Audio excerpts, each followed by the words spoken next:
Hello everyone. Let me start with an interesting story about one of the greatest Indian mathematician, Srinivasa Ramanujan.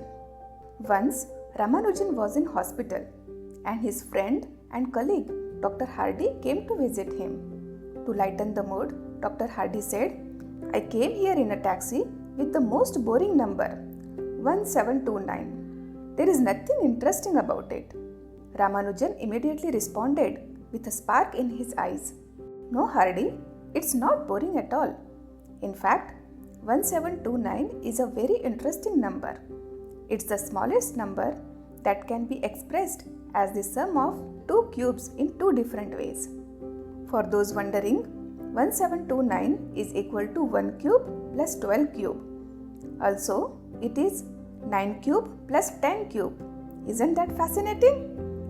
Now, inspired by Ramanujan, let's explore how we can turn simple observations like numbers on a vehicle license plate into engaging math activities for kids.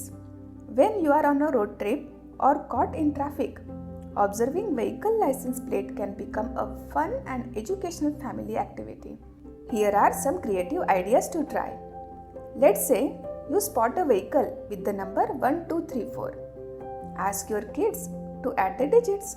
1 plus 2 plus 3 plus 4 is equal to 10.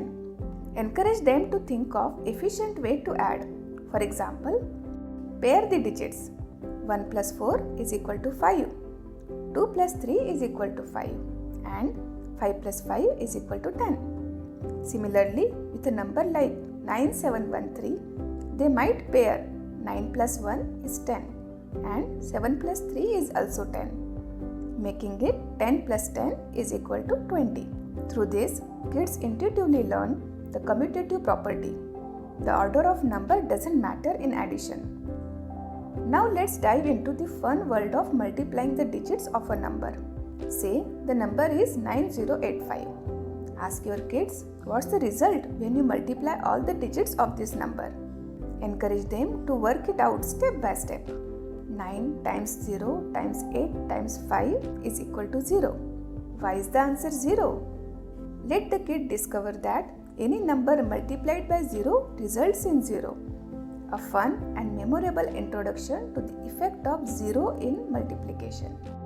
Now, consider a number like 2111. Multiply the digits. 2 times 1 times 1 times 1 is equal to 2. Ask the kids, why is the product so small even though there are 4 digits? There is an aha moment. They realize that multiplying by 1 doesn't change the result, no matter how many ones are in the number. Next, try a number like 2323. Multiply the digits. 2 times 3 times 2 times 3 is equal to 36. Here is what the number patterns unfolds. Notice that 36 is a square number. Highlight to kids that repeating the same number even number of times in a multiplication gives them an opportunity to spot squares. 2 times 2 times 4 times 4 is equal to 64 or 8 square. 3 times 3 times 3 times 3 is equal to 81 or 9 square. Similarly, if the same number appears 3 times, like in 222, the product becomes a cube. 2 times 2 times 2 is equal to 8. Now let's take a number like 2342. Here they multiply step by step.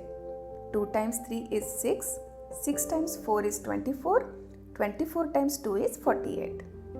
Now ask, what if we reverse the order of multiplication? The multiplication result won't change. It will be still 48. This reinforces the commutative property. The order doesn't matter in multiplication either. Expand the fun with these challenges depending on your kids' understanding. Identify odd and even digits in the number. Identify odd or even numbers. Create the largest or smallest possible 4-digit number from the digits. Find a 2 or 3-digit square numbers hidden within the number. Look for patterns in the digits. Encourage your kids to come up with their own patterns. We learned effect of 0. If any digit is 0, the entire product will be 0. Identity property, multiplying by 1 doesn't change the result, or adding 0 doesn't change the result. Squares and cubes, repeating the same number offers a chance to spot squares or cubes. Commutative property, the order of multiplication doesn't affect the product, which they will naturally notice with practice. And similarly, in addition, the order doesn't impact the sum. Encourage your kids to come up with their own what-if scenarios, like what happens if all the digits are the same, like 3333. What's the highest product you can get from a 4-digit number without a 0? By turning these discoveries into little aha moments, kids will not only enjoy the process but also develop a deep understanding of math concepts in a playful way. These activities not only keep kids engaged during travel but also help them build a strong foundation in math concepts like properties of numbers and operations, all while having fun. Stay tuned for more travel related math activities in our upcoming videos. Let's make learning practical, creative and joyful. Happy learning!